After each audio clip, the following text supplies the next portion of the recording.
Engkau baik Tuhan. Apapun kondisi kami, Engkau tetap Allah yang baik. Kebaikan-Mu selalu menyertai kehidupan kami. Kami bersyukur Tuhan. Kami menyembah Engkau hari ini. Bukan untuk menerima kebaikan-Mu.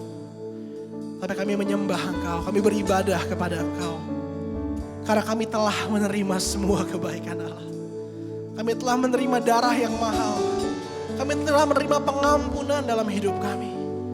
Kami telah menerima pengorbanan-Mu yang tak tergantikan.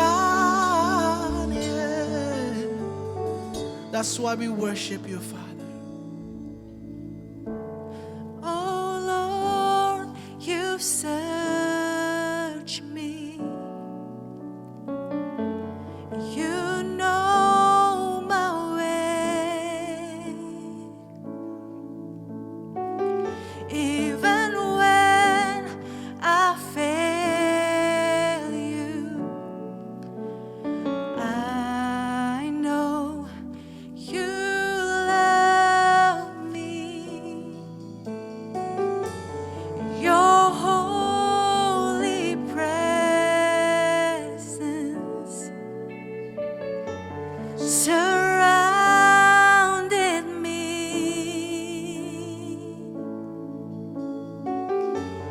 In every seasons, I know You love me. Oh, I know You love me. At the cross I bow my knees, where Your blood was shed for me.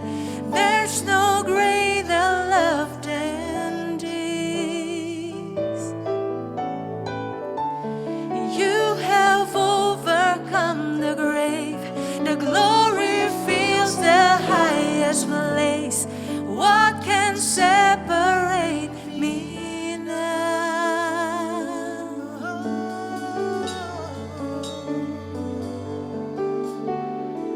Thank You for Your love. Thank You for Your kindness.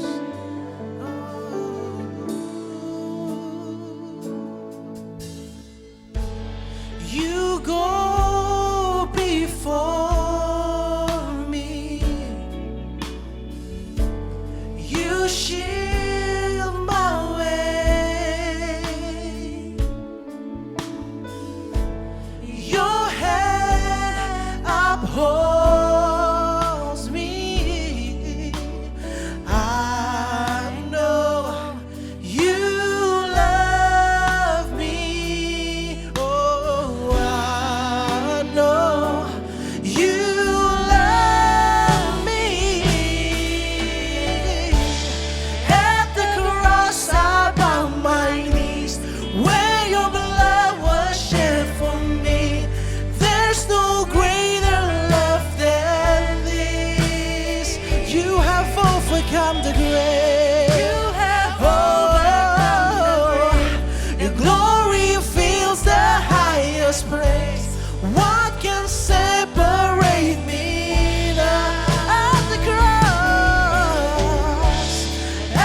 cross I bow my knees, where Your blood was shed for me. There's no greater love than this, Jesus. Oh, You have overcome the grave. Your glory fills the highest place. What can separate me now? You tore the veil. You made a way.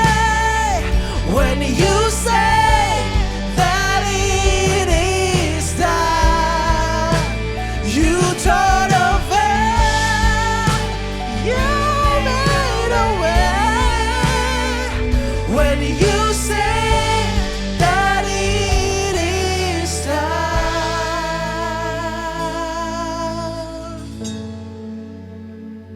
Oh God, You opened the way for us. When You say that it is done, You opened the way for us to see the Father face to face.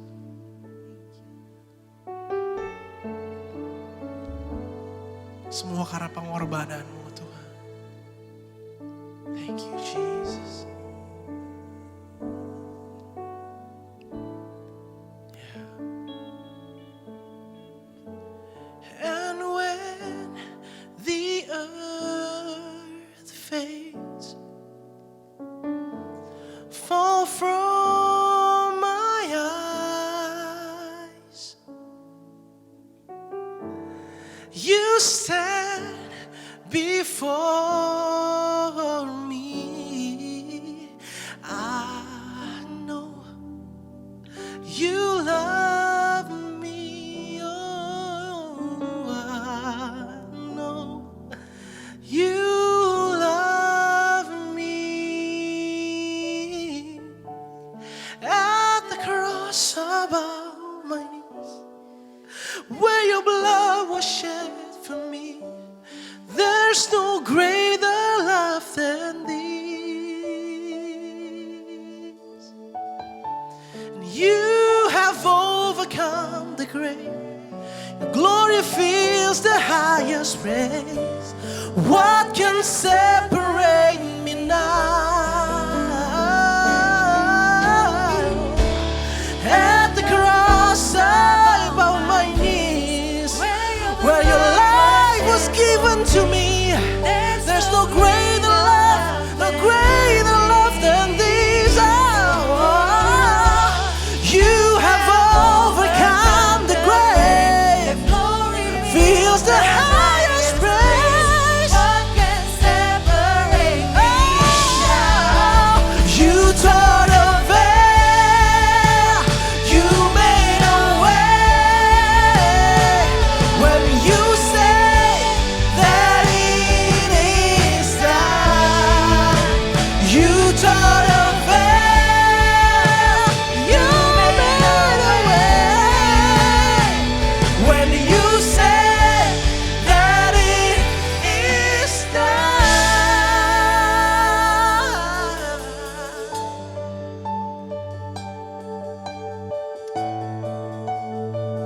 By the power of your cross, I've been set free. I am redeemed.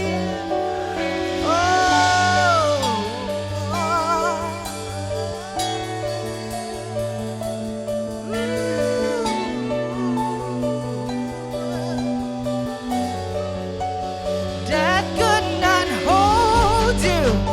The veil tore before you. You silenced the boast of sin and grave. The heaven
terima semua yang terbaik dari hidup kami. Segala kemuliaan, segala hormat kami, rasa syukur kami, penyembahan kami, hidup kami Engkau layak terima. Bukan seolah-olah kami yang memberikan Tuhan. Tapi karena semuanya adalah milik-Mu, termasuk hidup kami. Adalah pemberian dari Engkau. Dan Engkaulah yang berhak atas hidup kami. Hari ini kami siapkan hati kami untuk mendengar suara-Mu. Speak to us, Father. Speak to us, Father.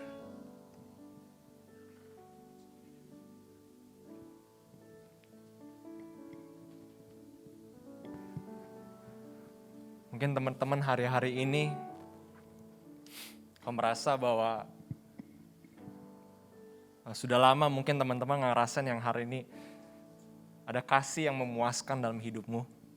Mungkin hari-hari ini kamu lebih banyak dikecewakan. Mungkin hari-hari ini kau lebih banyak untuk melihat dalam juga situasi yang tidak ideal dalam hidupmu hari-hari ini. Tapi percaya satu hal hari ini. Ya, Tuhan tidak pernah gagal. Ya, Tuhan mencintaimu. Ya, segala juga masa lalumu, segala juga mungkin yang hari ini kau merasakan bahwa ini adalah kekuranganku, tapi hari ini Tuhan melihat ada miracle, ada mujizat, ada kekuatan yang baru yang Tuhan sudah sediakan dalam hidupmu. Maukah hari ini teman-teman percaya bahwa Tuhan sudah hadir, Tuhan sudah juga memulihkan setiap sakit, setiap juga hari ini beban yang hari ini hari ini pegang dalam hidupmu. Won't you want to let go? Maukah hari ini kau lepaskan dan terima janji dan kekuatan dan pribadinya di dalam hidupmu. Tuhan, kami mengucap syukur Tuhan buat setiap juga situasi yang hari ini kami boleh lewatin Tuhan bersama-sama dengan Engkau Tuhan. Kami gak mau merasa sendiri lagi, tapi kami mau Tuhan untuk merasa Tuhan bahwa Engkau ada di pihak kita Tuhan. Kami percaya Tuhan buat setiap masalah, setiap juga sakit, setiap juga beban yang hari ini ada dalam hidup kita. Hari ini kami katakan Tuhan bahwa Engkau lebih berkuasa Tuhan. You have the authority of our lives. You have the key to every situation, every problems, every dilemma, even every disappointment dalam hidup kita. Kami percaya Tuhan biar Kau terus hadir Tuhan, Kau terus berbicara. Terima kasih Tuhan buat waktu dan kesempatan hari ini kita bisa berfellowship bersama-sama, memuji-Mu, juga menyembah-Mu Tuhan. Biarkan Kau pakai Tuhan untuk the rest of this time Tuhan, untuk kami bisa dwell in your love Tuhan, bersama-sama dengan your people. Thank you Lord Jesus, buat semua teman-teman yang hari ini mengasihi Tuhan dan mengasihi sesama-Mu. Katakan, amin. Nah, sewaktu dikasih guideline ya, pertanyaan untuk sharing hari ini ya, tentang gini, ada pemimpinmu kasih, teman-teman semua kasih summary ya, apa sih tuntunan buat khotbah hari ini. How do we love others? How do we love others? Nah, waktu gue merenungkan hal ini, seperti Tuhan tunjukkan sesuatu. Kita semua senang dengan kata kasih, love, cinta, sayang gitu ya. Semua kita tidak ada yang anti dengan hal itu dan tentu kita menanti-nanti hal itu, mendambakan hal itu. Tetapi ada sebuah pertanyaan, how do we love others? Bagaimana caranya kita mengasihi? Lucu ya. Ini membuat gue berpikir,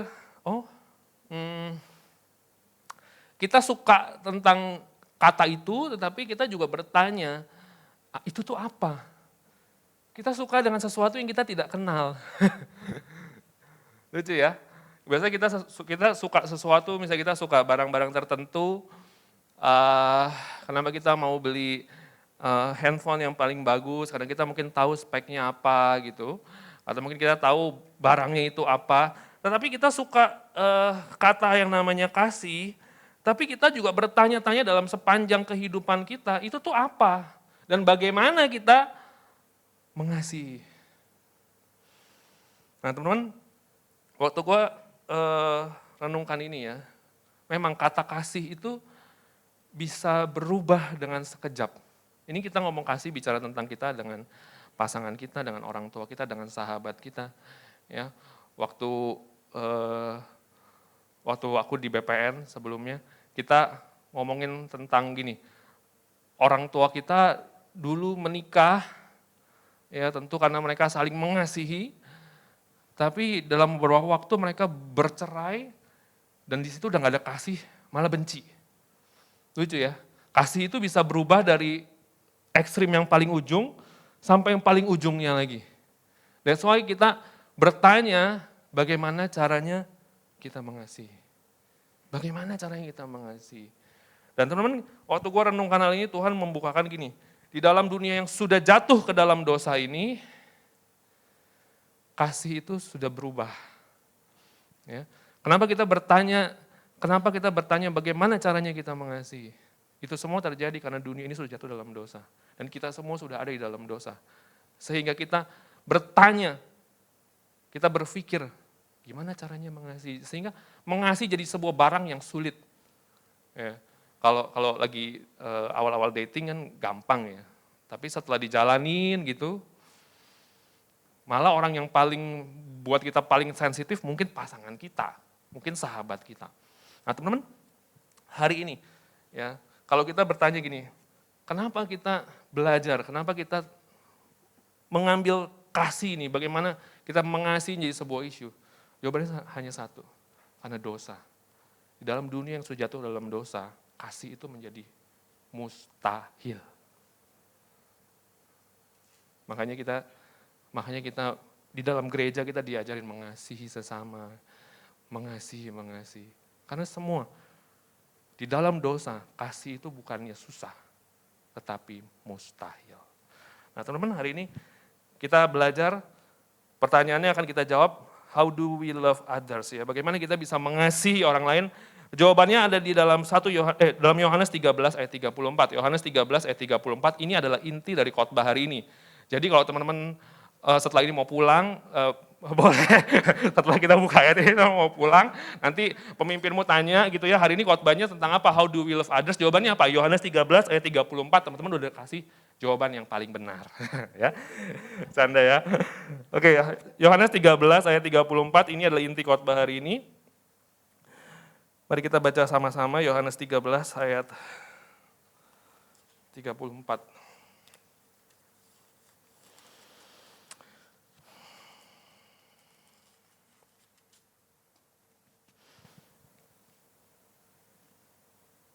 Aku memberikan perintah baru kepada kamu, yaitu supaya kamu saling mengasihi. Sama seperti aku telah mengasihi kamu, demikian pula kamu harus saling mengasihi. Jadi kalau kita tanya gini, gimana caranya kita mampu mengasihi orang lain? Jawabannya begini, sama seperti Kristus mengasihi kita. Jadi tidak ada cara lain untuk kita mampu mengasihi selain sama seperti Kristus mengasihi kita. Mari kita tutup di dalam doa, khotbahnya selesai. Kenapa diberikan ayat ini? Dia bilang, bagaimana kita bisa saling mengasihi? Sama seperti Kristus mengasihi kita. Di dalam dunia yang sudah jatuh ke dalam dosa, jawaban dosa itu adalah Kristus yang mati bagi kita. Ya. Dosa itu tidak diselesaikan dengan cara yang lain selain Kristus yang mati bagi kita. Halo?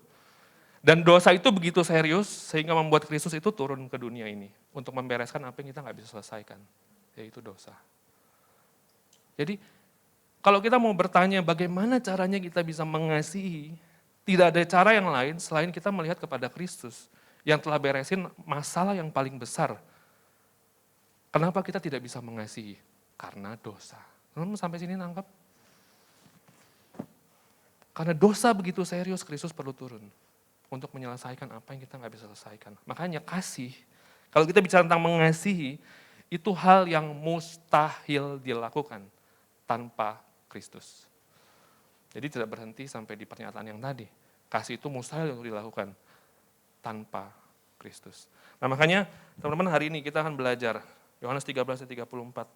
Ya, dia bilang, aku beri perintah baru bagi kamu, supaya kamu saling mengasihi sama seperti Kristus. Sama seperti aku telah mengasihi kamu, demikian pula kamu harus saling mengasihi. Berarti hari ini kita harus belajar mengerti.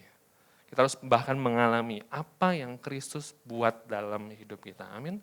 Karena kalau kita nggak tahu itu, kita pasti gagal mengasihi. Dalam semua area hidup kita ya, persahabatan, kita dengan orang tua. Kita dengan orang tua paling-paling ya. Kayaknya orang tua kita tuh kalau ngomong ya, tingkat sensitivitas kita tuh tinggi banget gitu. Jadi kayak entah mengapa jawaban nyolot kita tuh lebih cepat keluar gitu. Bener nggak ya? Dia nanya sedikit aja kita kayak, aduh apaan sih gitu. Nah, karena dosa itu. Ya, kalau kita mau ngomong semua tentang bagaimana kita mampu mengasihi dalam kita orang tua kita sahabat kita pasangan kita dengan saudara seiman kita, siapapun, bahkan kita dengan musuh kita sekalipun. Caranya adalah dengan kita perlu melihat apa yang Kristus buat dalam hidup kita. Kalau enggak, kita nggak mungkin bisa mengasihi. Tidak mungkin. Makanya kunci kita mampu mengasihi adalah senantiasa terus melihat kepada Kristus yang telah memenangkan dosa dengan kasih-Nya bagi kita. Nah, hari ini kita akan belajar di sebuah kisah di dalam Hosea 1-3. Nah, teman-teman, ini kisah Netflix yang paling romantis. Teman-teman pernah dengar kisah ini? Ya. Mari kita lihat bersama-sama dalam Hosea 1 pasal yang pertama sampai yang ketiga. Tentu kita nggak usah baca semua, nanti ada bagian yang akan aku ceritakan. Nah, kisah ini adalah kisah tentang Hosea dan Gomer. Ya, Hosea itu pemeran yang laki-laki, Gomer itu yang perempuan. Ya. Nah, mari kita baca bersama-sama di Hosea 1 dulu. Ayat 1 sampai 9. Ya. Teman-teman, kisah ini salah satu kisah yang menggambarkan kasih Kristus bagi hidup kita. Ya. Dan semua kisah-kisah di dalam perjanjian lama itu adalah kisah-kisah yang menggambarkan kasih Kristus bagi kita. Dan ini kisah Hosea dan Gomer salah satunya. Ya.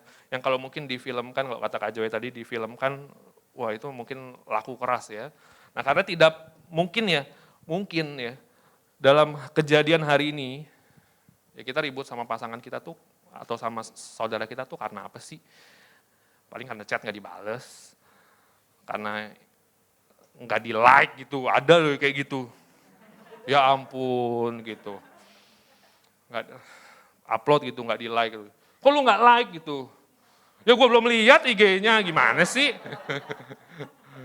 Kalau gue juga nggak mau like, kenapa gitu? Dosa emang gitu, gue kagak mau. Ya itu anak-anak ABG itu gitu, pacarnya kan bikin polling ya. A atau B gitu. Dia udah tahu dia sukanya A. Nah, pacarnya mau mencoba untuk simpati dalam polling tersebut gitu. Dia jawab B. Langsung dia DM, lu kenapa jawab B? Kalau beda. Ya, kemudian menjadi ribut gitu. Nah, karena dosa. Iya. Semua masalah dalam hidup kita mengakar kepada satu hal. Dosa. Dan itu hanya bisa dibereskan oleh Kristus. Ya iya loh, coba semua isu-isu relationship kita ya. Dari yang kecil sampai perselingkuhan. Nah, makanya hari ini kisahnya Hosea dan Gomer, karena ini perselingkuhan. Jadi ini paling berat juga dibereskan oleh Kristus di kayu salib. Dosa. Apalagi salah nge-like. Begitu. Ya, kalau masalah kita yang terbesar itu adalah dosa dibereskan di kayu salib. Masalah-masalah kecil gitu, salah paham, salah nge-like gitu. Ngelihat pasangannya nge-like foto temennya, foto mantannya gitu. Ya mungkin mantannya atau apa memang lagi keren banget gitu, ya nggak apa-apa gitu kan. Nah itu telah diselesaikan oleh Kristus juga di kayu salib. Dan itu yang kita akan belajar hari ini dari kita Hosea dan Gomer. Mari kita lihat dalam Hosea 1, ayat 1 sampai 9. Kita baca bergantian ya, aku yang ganjil, teman-teman yang genap. Judul. Kalau di buku ini ada ya, judulnya itu judul. Ah iya kan? Di buku ini ada judulnya judul.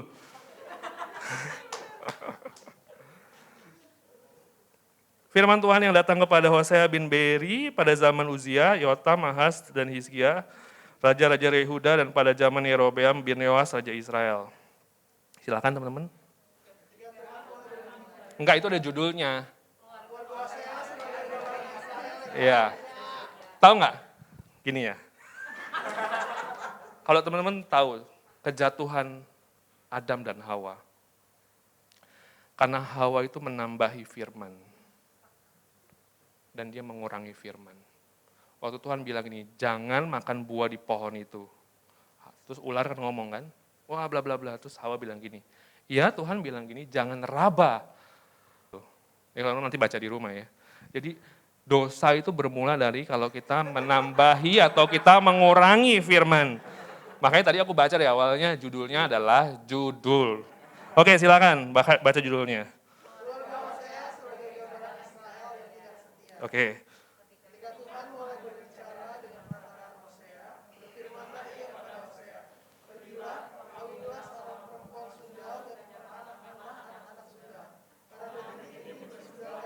Luar biasa ya. Waduh, ini kayak apa ya? Mungkin apa sih kayak di Las Vegas atau apa gitu ya. Nggak ngerti ya, Makau atau mungkin gitu. Jadi luar biasa perzinahannya, persundalannya, perzinahannya. Ya dan Tuhan ngomong sama Hosea suruh kawin sama perempuan sundal ya, sama pelacur. Ya, ayat ketiga, pergilah ia dan mengawini Gomer binti Diblaim. Lalu mengandunglah perempuan itu dan melahirkan baginya seorang anak laki-laki. Silakan.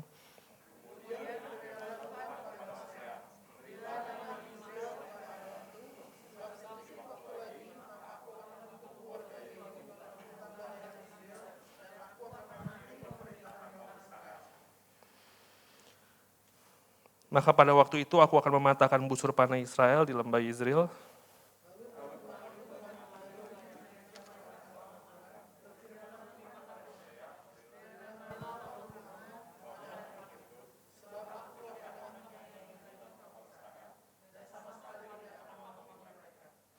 Tapi aku akan menyayangi kaum Yehuda dan menyelamatkan mereka demi Tuhan Allah mereka. Aku akan menyelamatkan mereka bukan dengan panah atau pedang, dengan alat perang atau dengan kuda dan orang-orang berkuda.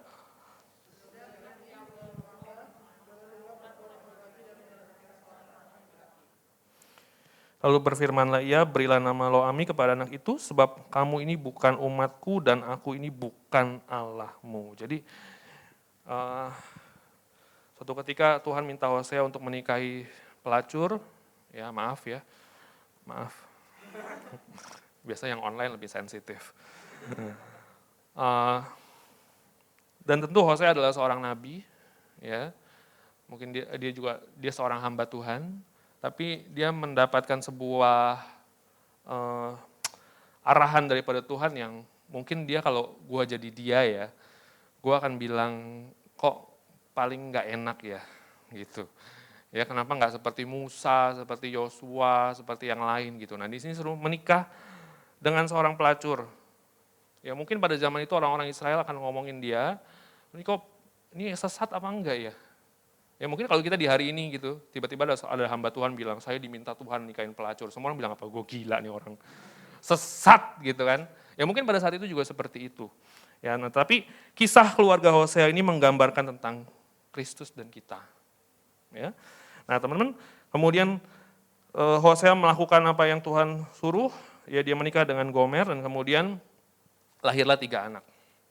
Sampai suatu ketika, ya, kalau teman-teman baca dalam Hosea pasal yang kedua, ya, Hosea pasal yang kedua itu menceritakan tentang pada suatu ketika Hosea sudah memiliki 3 orang anak ini, mungkin pada suatu pagi ketika dia bangun pagi, dia sudah tidak mendapati Gomer ada di rumahnya. Ya, karena di dalam Hosea pasal yang kedua itu menceritakan Gomer itu akhirnya pergi. Dia pergi dari rumah. Ya, dia pergi dari rumah dan dia kembali kepada mantan-mantan kekasihnya dulu. Jadi mungkin sebelumnya dia punya banyak pelanggan, ya. Dalam pelanggan-pelanggan itu dia punya banyak juga kekasih-kekasihnya. Dan di dalam pasal yang kedua menceritakan dia kembali.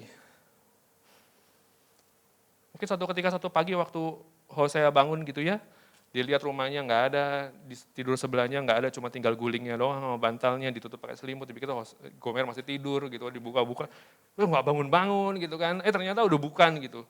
Kemudian anak-anaknya juga ada di rumah, ya cariin mamanya, cari kemana gitu, panggil-panggil, mungkin dia cari-cari ke tetangga. Bisa bayangin nggak? Dan itu yang gue lakukan dulu. Kalau tiba-tiba nyokap gue nggak ada di rumah gitu, wih kemana gitu kan, cari-cari, tanya ke tetangga gitu. Sampai tetangga mulai nanya, kenapa emang malu kemana? Nggak tahu kemana, wah kasihan banget udah numpang di sini dulu, segala macam. Dan itu mungkin yang terjadi pada saat itu. Karena kejadian dalam hidup gue berapa puluh tahun yang lalu juga seperti itu. Ketika gue bangun pagi dan di rumah nyokap gue nggak ada, gue mesti cari tetangga, gue gedor-gedor tetangga, gue tanya ada mama nggak di situ gitu. Oh nggak ada, emang mama kemana? Ya gue juga nggak tahu, makanya gue cari gitu kan. Dan mungkin ini yang terjadi. Dan anak-anaknya mungkin mencari di mana Kak Gomer gitu, kemudian cari ke tetangga, cari semua keliling, nggak ada. Tapi Alkitab juga mengatakan bahwa sebetulnya memang Gomer balik lagi. Dia kembali lagi berzina, padahal dia sudah dinikahi oleh seorang nabi, dia balik lagi berzina. Dan Alkitab ngomong, dia itu, si Gomer ini kembali berzina. Kenapa? Apakah karena kasih daripada Hosea nggak cukup? Bukan loh. Karena dia mau 5 hal. Anggur, gandum, apa lagi? Minyak, emas, perak. Dia ini kalau Alkitab pasal kedua ngomong, dia ini lapar. Dia ini ingat dulu, dia itu berzina, dia itu jual diri, dia itu melacur. Karena ingin mendapatkan itu semua. Emas, perak, anggur, ya minyak.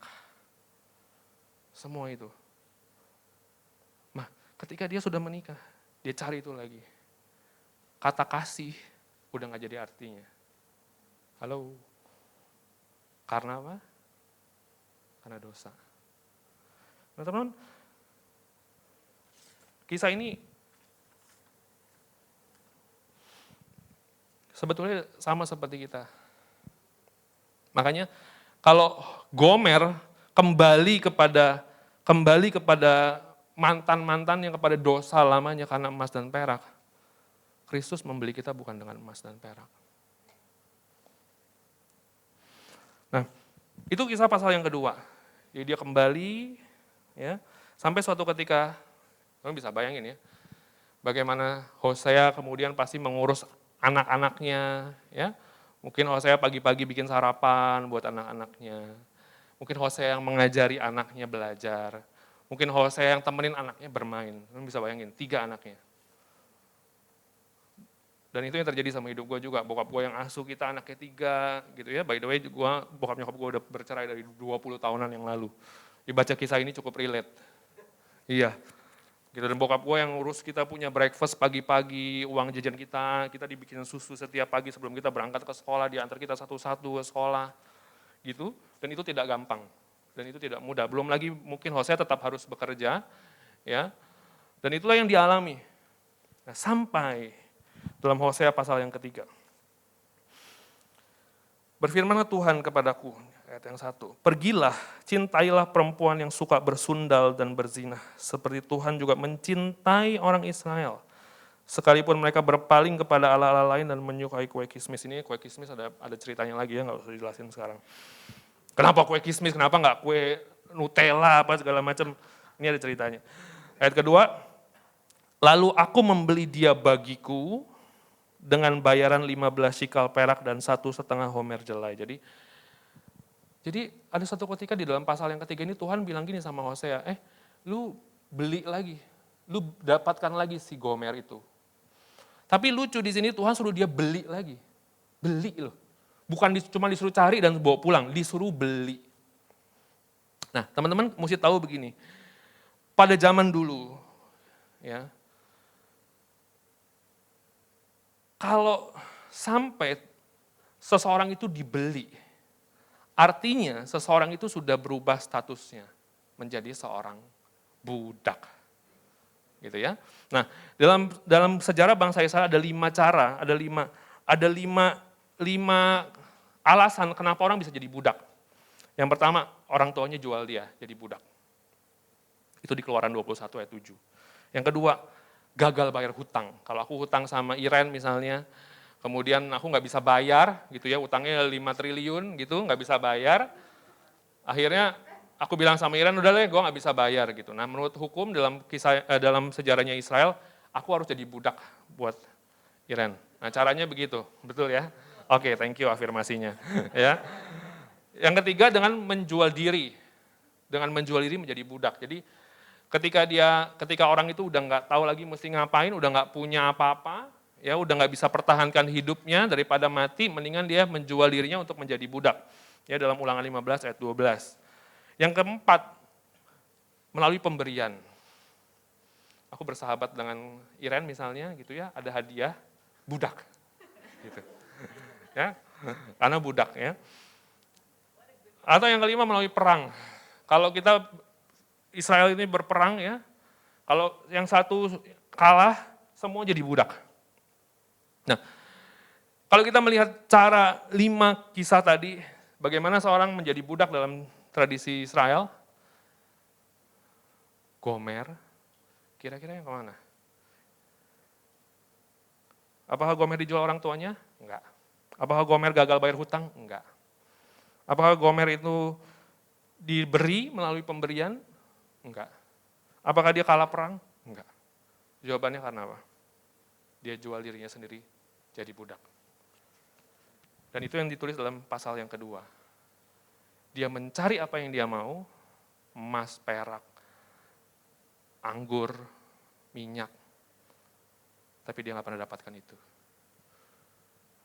Karena sebetulnya yang orang setiap kita perlukan adalah kasih. Dan kemudian, makanya firman Tuhan berkata kepada Hosea, belilah kembali. Ya, belilah kembali dengan bayaran 15 shikal perak dan 1,5 homer jelai. Nah, teman-teman tahu cara orang menjual budak pada zaman itu. Cara orang menjual budak adalah dengan dijual di pasar dan caranya dilelang. Tahu dilelang? Dan budak-budak itu dijual, dipajang, diikat dalam keadaan telanjang. Gitu ya. Jadi kalau orang di pasar mungkin ada satu section gitu ya, budak. Mungkin yang jual gini, budak ya. Ya 30 shikal. Jadi itu dijual dalam keadaan telanjang. Jadi teman mesti tahu bahwa betapa orang sudah tidak ada harganya di situ. Sampai orang menyerahkan dirinya dijual dalam keadaan telanjang dan diikat di pasar, artinya itu orang sudah tahu dirinya sudah tidak ada harganya. Dan dia craving sesuatu untuk hidup yang lebih baik. Dengan dia menyerahkan diri untuk dijual. Dan itulah yang terjadi di pasar waktu semua orang mungkin, ya kalau ditelanjang gitu pasti ada pihak-pihak tidak berkepentingan juga mungkin mau nonton ya. Bukan mau beli, mau nonton. Gratis. Wah mungkin banyak ya, mungkin 5 orang, berapa 10 orang. Wah nih budak, siapa yang mau beli gitu. Ya yang mau nonton mah cuma lihat-lihat doang. Wah pura-pura beli, pura-pura tawar gitu kan. Dan kemudian mulai lelangnya dibuka. Ya silakan budak yang ini namanya Gomer, dia bilang. Ya Gomer, ya masa lalunya sebelumnya kan ini, siapa yang mau beli? Silakan dilelang. Dilelang tahu nggak? Siapa yang berani tawar Gomer? Saya deh angkat 1 shikal. Wah cuma 1 shikal masa. Coba yang lain. Wah angkat lagi 3 shikal. Wah coba ada yang bisa lebih tinggi lagi nggak? Begitu kan cara dilelang. Sampai yang udah paling tinggi kemudian nggak ada orang lagi yang bisa tawar kita kasih ke dia. Dan lu bisa bayangin nggak? Itu terjadi pada Gomer. Dan kemudian Hosea itu tuh ada di pasar itu, suaminya. Dan mungkin waktu orang lagi rame-rame kayak gitu ya. Wah ini 3 shikal nih, siapa yang mau tambah. Mungkin Hosea ada di tengah-tengah orang-orang di situ semua. Rame-rame, ada yang lagi melecehkan mungkin, ada yang lagi cuma nontonin, ada yang benar-benar mau beli. Tapi suaminya di situ. Bisa bayangin nggak? Suaminya mungkin lihat gitu. Ya ampun ini istri gua. Udah telanjang di situ. Ditawar sama orang. Mungkin dilecehkan sama orang. Mungkin kalau sekarang udah di foto-foto masuk IG. Apa yang dia rasakan? Kemudian orang mulai tawar, siapa lagi berani tawar ini Gomer, jadi milikmu ini. Wah angkat 3 sikal, wah 5 sikal saya 5 gitu ya. Saya 7. 7 siapa lagi yang berani? Suami angkat tangan. Saya beli 15 sikal. Mungkin kalau saya angkat tangan air matanya mengalir ya. Dia beli apa yang menjadi miliknya sendiri. Itulah Kristus yang membeli hidup kita, yang adalah miliknya sendiri. 15 sikal, itu harga yang murah untuk budak. Harga termurah untuk budak dalam tradisi Israel itu 30 sikal. Dan Gomer dijual setengahnya dari harga yang paling murah. Harganya udah tinggal segitu.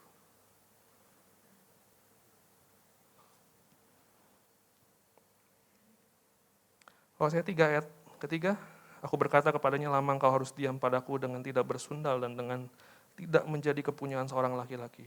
Juga aku ini tidak akan bersetubuh dengan engkau, sebab lama orang Israel akan diam dengan tidak ada raja, tidak ada pemimpin, tidak ada korban, tiada tugu berhala dan tiada efod dan terafim.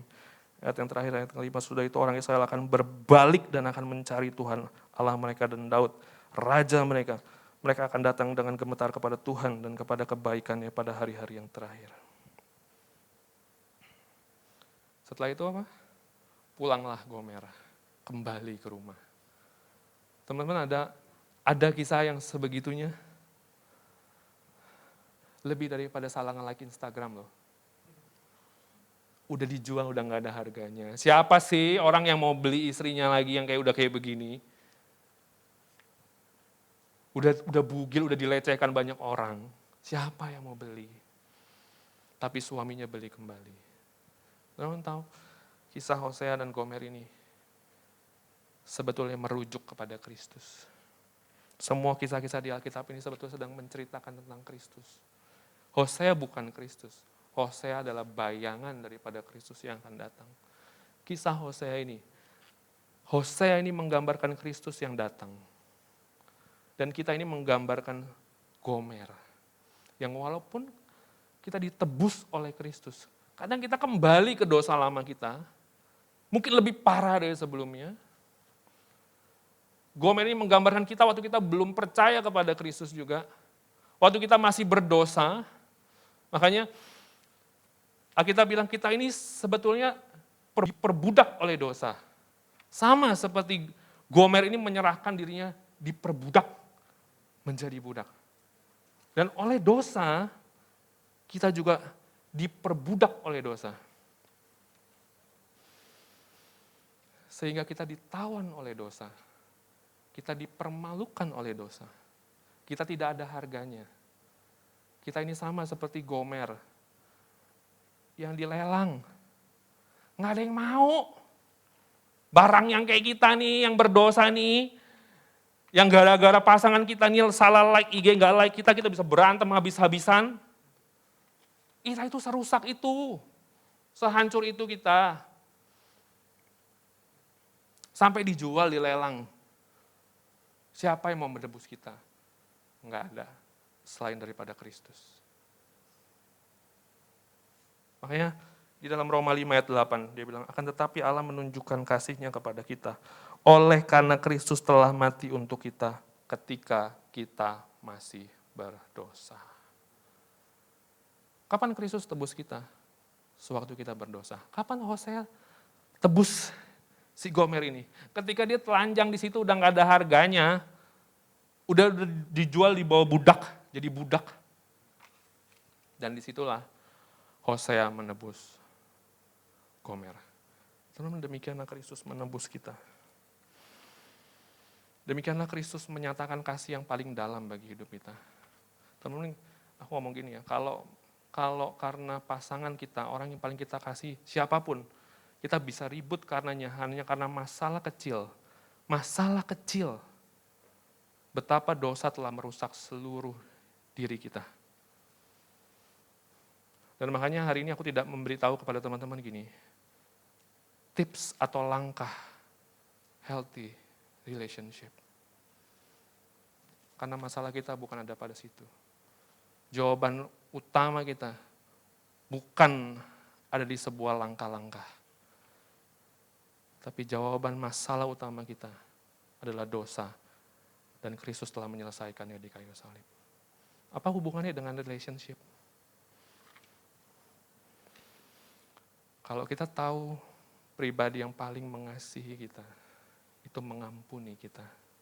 Di dalam hubungan, kita juga dimampukan untuk mengampuni. Kalau di dalam Kristus, kita ini yang udah gak ada harganya, diterima kembali. Maka di dalam hubungan, di dalam Kristus, kita juga bisa menerima kembali semua orang yang pergi sudah terlalu jauh bahkan. Kita bisa menerima kembali. Kalau di dalam Kristus, Dia telah membeli hidup kita yang telanjang dengan semua rasa malu. Di dalam Kristus kita juga bisa menerima orang-orang yang mungkin telah mempermalukan kita. Mengerti? Semua masalah utama kita dalam relationship manapun, jalan keluarnya satu, dengan kau melihat kepada Kristus. Kalau kau bilang kau gak bisa terima orang lain, terima pasanganmu, terima temanmu, gak bisa. Di dalam Kristus, engkau telah diterima sepenuhnya. Itulah yang membuat engkau mampu menerima orang lain. Hari ini teman-teman, semua masalah-masalah kita dalam relationship ya, bawalah kembali kepada kayu salib. Engkau akan terima jawaban dan kekuatannya. Karena di atas kayu salib, kasih yang paling besar telah dicurahkan. Karena di atas kayu salib, masalah kita yang paling besar, yaitu dosa yang kita tidak pernah bisa selesaikan, juga telah diselesaikan oleh Kristus. Sehingga kita semua hari ini teman-teman, kita dimampukan untuk berjalan di dalam proses-proses hubungan, relationship dengan siapapun, di dalam kemenangan, sewaktu kita melihat kembali kepada Kristus. Mari kita tutup, kita baca di dalam Yohanes 13 ayat 34. Kita kembali ke intinya. Yohanes 13 ayat 34.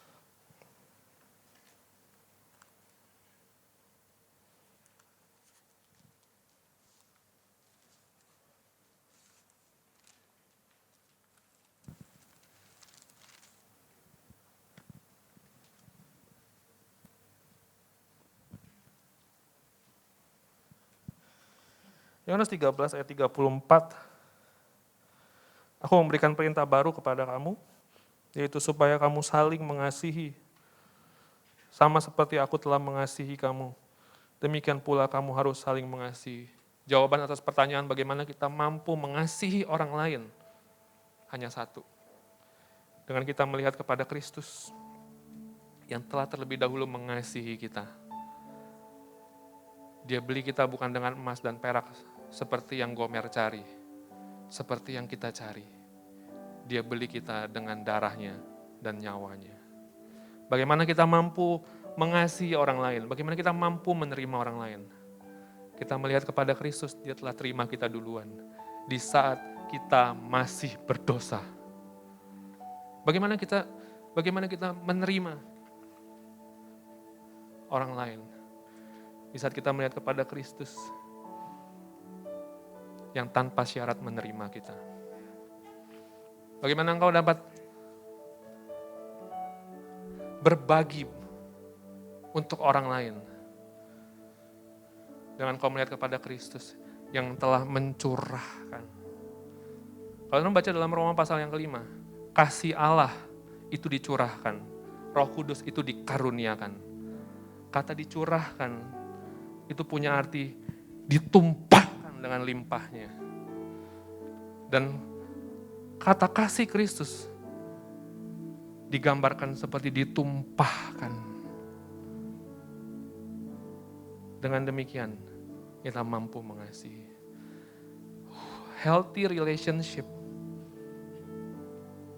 hanya dapat dimiliki waktu engkau melihat kasih yang sejati telah ditumpahkan untukmu. Mari kita tundukkan kepala kita. Kita selidiki hati kita. Kita punya banyak kegagalan, kecacatan dalam mengasihi. Kita punya banyak luka-luka, insecurity, kita punya rasa takut, trauma untuk kita mengasihi. Kita begitu egois. Mari kita bawa hati kita kepada Tuhan. Biarkan Dia selidiki hati kita. Dan biarkan kayu salibnya memulihkan hati kita. Mari kita datang kepada Dia. Terima kasih Tuhan. Oh Lord, you search Selidiki hati me. kami Tuhan. You know my way. Kau tahu jalan-jalan hidup kami Tuhan. Even when I fail you, I know you love me. Terima kasih Tuhan. Your holy presence surrounding me. Ya Tuhan. In every season, I know you love me. Oh, I know you love me. At the cross, I bow my knees where your blood was shed for me. There's no greater love than this. You have overcome the grave. Your glory fills the highest praise. What can separate me now?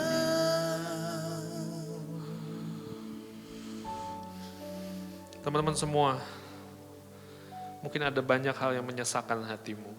Berulang kali kita gagal mengasihi. Kita insecure, kita tidak aman dengan hubungan yang kita jalani hari ini dengan banyak orang.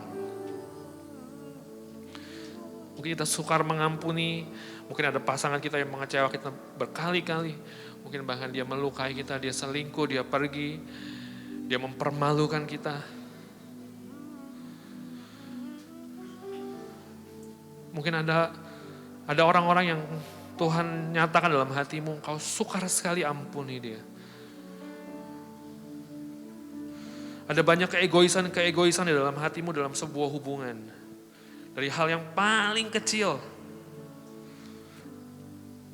kau sukar untuk mengasihi. Atau mungkin hari ini kau ada dalam sebuah kondisi hubungan dengan siapapun hancur berantakan. Mungkin itu dengan orang tuamu. Mungkin dengan kekasihmu, pasanganmu, teman-temanmu, dengan komunitasmu. Dan kau tahu masalah utamamu, masalahmu adalah dosa, keegoisanmu. Mari di waktu ini kita melihat kepada kayu salib.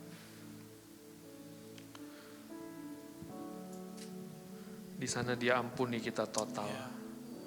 Sehingga Engkau bisa mengampuni. Di sana Dia telah menerima kita total, sepenuhnya, seutuhnya. Sehingga Engkau boleh punya rasa aman yang sejati. Di kayu salib Kristus tidak mementingkan dirinya. Sehingga Engkau bisa tidak mementingkan dirimu sendiri. Di kayu salib Kristus sudah tidak lagi marah untukmu. Bapa tidak lagi marah kepadamu. Sehingga di dalam hubungan, engkau bisa untuk tidak marah. Bukankah kita adalah Gomer yang sudah tidak ada harganya, tidak ada nilainya, hancur, diperbudak. Namun kita telah menerima kasih yang begitu berlimpah, ditumpahkan kepada kita lewat kayu salib.